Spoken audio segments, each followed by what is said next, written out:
ಬೇಕೇ ಬೇಕು. ಈ ಕೂಡಲೇ ಕೋಲಾರ ಜಿಲ್ಲೆಗೆ ಶಾಶ್ವತ ನೀರಾವರಿ ಜಾರಿ ಮಾಡಲೇಬೇಕು. ಎತ್ತಿನ ಹೊಳೆಯಲ್ಲಿ ಲೂಟಿ ಮಾಡಲು ನಿಲ್ಲಲೇಬೇಕು. ಪ್ರತಿ ಬಜೆಟ್ ನಲ್ಲೂ ಕೋಟಿ ಹಣವನ್ನು ಲೂಟಿ ಮಾಡುವುದು ನಿಲ್ಲಲೇಬೇಕು. ಇಲ್ಲಿ ತನಕ ಹೋರಾಟ, ಏತಕ್ಕಾಗಿ ಹೋರಾಟ. ಕೋಲಾರ ಜಿಲ್ಲೆಯ ಶಾಶ್ವತ ನೀರಾವರಿ ಕೊಡಲು ವಿಫಲವಾಗಿ ಜನಪ್ರತಿನಿಧಿ ಧಿಕ್ಕಾರ. ಅಯೋಗ್ಯ ಉಸ್ತುವಾರಿ ಸಚಿವರಿಗೆ ಧಿಕ್ಕಾರ. ಬೇಕೇ ಬೇಕು.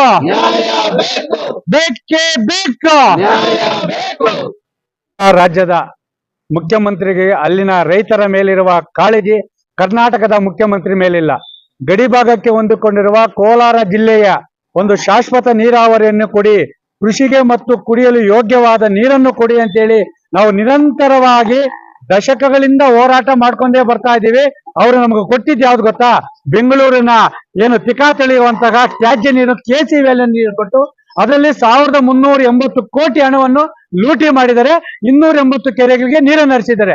ಅದು 2ನೇ ಹಂತದ ಶುದ್ಧೀಕರಣ ಆಗಿದೆ. 3ನೇ ಹಂತದ ಈ ಒಂದು ಅರಣ್ಯ ಇಲಾಖೆ ಹಸಿರು ನಿಶಾನೆ ಸಿಕ್ಕಿಲ್ಲ.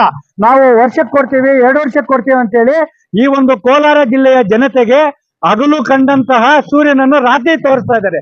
ಒಟ್ಟಾರೆಯಾಗಿ ಕೋಲಾರ ಜಿಲ್ಲೆಯ ಜನಸಾಮಾನ್ಯರ ಆರೋಗ್ಯದ ಮತ್ತು ಕೃಷಿ ಕ್ಷೇತ್ರದ ಮೇಲೆ ಚೆಲ್ಲಾಟ ಆಡುತ್ತಿರುವ ಉಸ್ತುವಾರಿ ಸಚಿವರು ನಾಪತ್ತೆ ಆಗ್ಬಿಟ್ಟಿದ್ದಾರೆ. ಸರ್ಕಾರ ಅಂತೂ ರೈತರನ್ನು ಸಂಪೂರ್ಣವಾಗಿ ನಿರ್ಲಕ್ಷ್ಯ ಮಾಡ್ತಾ ಇದ್ದಾರೆ. ಒಂದು ಕಡೆ ಶಾಶ್ವತ ನೀರಾವರಿನೂ ಇಲ್ಲ, ಮತ್ತೊಂದು ಕಡೆ ಗುಣಮಟ್ಟದ KC ವ್ಯಾಲಿ 3ನೇ ಹಂತದ ಶುದ್ಧೀಕರಣನೂ ಇಲ್ಲ, ಮತ್ತು ರೈತರು ಬೆಳೀತಂತ ಬೆಳೆಗಳಿಗೆ ಸಮರ್ಪಕವಾಗಿ ಅವರಿಗೆ ಯಾಕೆ KC ವ್ಯಾಲಿಯಿಂದ ಏನಾಗ್ತಾ ಇದೆ, ಆ ರೋಗಗಳು ಯಾಕೆ ಬರ್ತಾ ಇದೆ ಅಂತೇಳಿ ತನಿಖೆ ಮಾಡುವ ವಿಶೇಷ ತಂಡನೂ ಇಲ್ಲ. ಒಟ್ಟಾರೆಯಾಗಿ ಕೋಲಾರ ಜಿಲ್ಲೆಯನ್ನು ಯಾಕೆ ನಿರ್ಲಕ್ಷ್ಯ ಮಾಡ್ತಾ ಇದ್ರೆ ಗೊತ್ತಿಲ್ಲ. ಕೋಲಾರ ಜಿಲ್ಲೆಯ ಜನತೆ ರಾಜಕಾರಣಿಗಳಿಗೆ ಏನು ಪಾಪ ಮಾಡಿದ್ದಾರೆ ಅಂತ ಗೊತ್ತಿಲ್ಲ. ಒಟ್ಟಾರೆಯಾಗಿ ಶಾಶ್ವತ ನೀರಾವರಿ ಯೋಜನೆಯಲ್ಲಿ ಸುಮಾರು ಎತ್ತಿನ ಹೊಳೆಯಲ್ಲಿ 36,000 ಕೋಟಿ ಲೂಟಿ ಮಾಡ್ತಾ ಇದ್ದಾರೆ. KC ವ್ಯಾಲಿಯಲ್ಲಿ 1,200-350 ಕೋಟಿ ಲೂಟಿ ಮಾಡ್ತಾ ಇದ್ದಾರೆ. ನಾವು ಕೇಳ್ತಾ ಇರೋದಿಷ್ಟೇ, ಇವತ್ತು ಪಕ್ಕದ ಆಂಧ್ರಕ್ಕೆ ಹರಿಯುತ್ತಿರುವ ಕೃಷ್ಣಾ ನದಿ ನೀರನ್ನು ಅಂದ್ರೆ 10 ಕಿಲೋಮೀಟರ್ ವ್ಯಾಪ್ತಿಯಲ್ಲಿ ಹೋಗ್ತಾ ಇದೆ. ಆ ಕೃಷ್ಣಾ ನದಿ ನೀರನ್ನು ಕೋಲಾರ ಜಿಲ್ಲೆಗೆ ಹರಿಸಬೇಕು. ಯಾಕಂದ್ರೆ 14.5 TMC ನೀರು ನಮಗೆ ಪಾಲಿದೆ. ಮತ್ತು KC ವ್ಯಾಲಿ 3ನೇ ಹಂತದ ಶುದ್ಧೀಕರಣ ಮಾಡಬೇಕು. ದೇವರಾಯ ಸಮುದ್ರ ಕಂದಾಯ ವ್ಯಾಪ್ತಿಯಲ್ಲಿ 2,000 ಎಕರೆ ಗೋಮಾಳ ಜಮೀನನ್ನು ಕೈಗಾರಿಕೆ ಮೀಸಲಿಟ್ಟು ಕೃಷಿ ಆಧಾರಿತ ಮಾವು ಸಂಸ್ಕರಣಾ ಘಟಕಗಳನ್ನು ಸ್ಥಾಪನೆ ಮಾಡಬೇಕು. P ನಂಬರ್ ದುರಸ್ತಿ ಮಾಡಲು ವಿಶೇಷ ತಂಡ ರಚನೆ ಮಾಡಬೇಕು.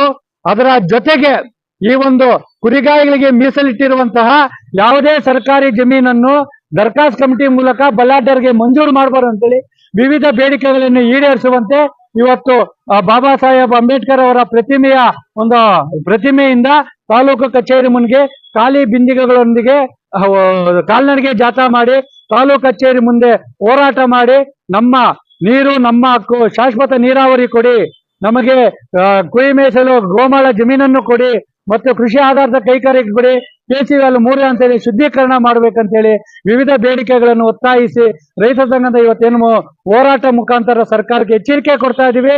ನಮಗೇನಾದ್ರೂ ಶಾಶ್ವತ ನೀರಾವರಿ, ಕುರಿಗಾಯಿಗಳಿಗೆ ಜಮೀನು, ಮತ್ತೆ P ನಂಬರ್ ದುರಸ್ತಿ ಮತ್ತೆ KC ವ್ಯಾಲಿ 3ನೇ ಹಂತದ ಶುದ್ಧೀಕರಣ ಮಾಡದೇ ಇದ್ರೆ ಎಲ್ಲ ಒಂದು ಕೋಲಾರ ಜಿಲ್ಲಾದ ಲಕ್ಷ ರೈತರು ಜಾನುವಾರುಗಳ ಸಮೇತ ರಾಷ್ಟ್ರೀಯ ಹೆದ್ದಾರಿ ಬಂದ್ ಮಾಡುವ ಮುಖಾಂತರ ಸರ್ಕಾರದ ರೈತ ವಿರೋಧಿ ಧೋರಣೆಯನ್ನು ಖಂಡಿಸುವ ಎಚ್ಚರಿಕೆಯನ್ನು ನೀಡ್ತಾ ಇದ್ದೀವಿ.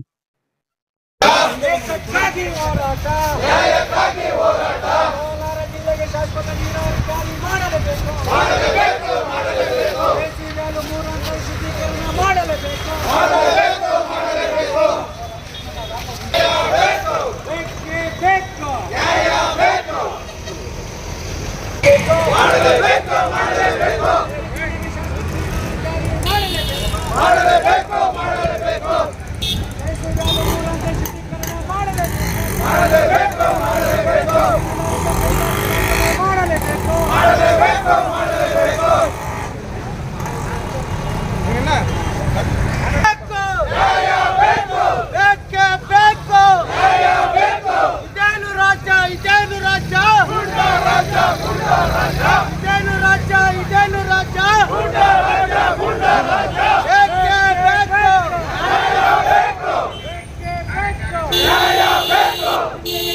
ಹಲೋ ಮಾಡಲೇಬೇಕು ಮಾಡಲೇಬೇಕು ಮಾಡಲೇಬೇಕು ಅರಿಯಲೇಬೇಕು ಅರಿಯಲೇಬೇಕು ಅರಿಯಲೇಬೇಕು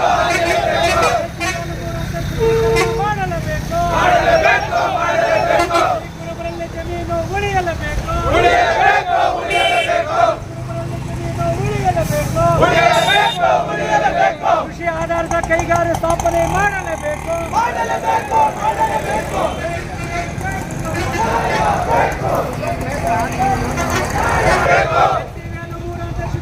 ಆಗಲೇಬೇಕು ಆಗಲೇಬೇಕು ಕೈಗಾರಿಕೆ ಸ್ಥಾಪನೆಯಾಗಲೇಬೇಕು ಆಗಲೇಬೇಕು ಆಗಲೇಬೇಕು ನ್ಯಾಯ ಬೇಕು ಬೇಕು ಎಲ್ಲೋ ತನಕ ಹೋರಾಟ ನ್ಯಾಯಕ್ಕಾಗಿ ಹೋರಾಟ ಹಸಿರು ಜನಗೆ ಹಸಿರು ಜನಗೆ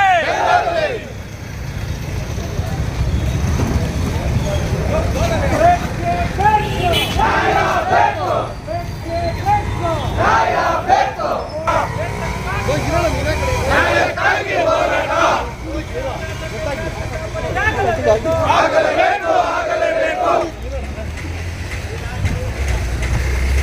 ಹೊರಗೆ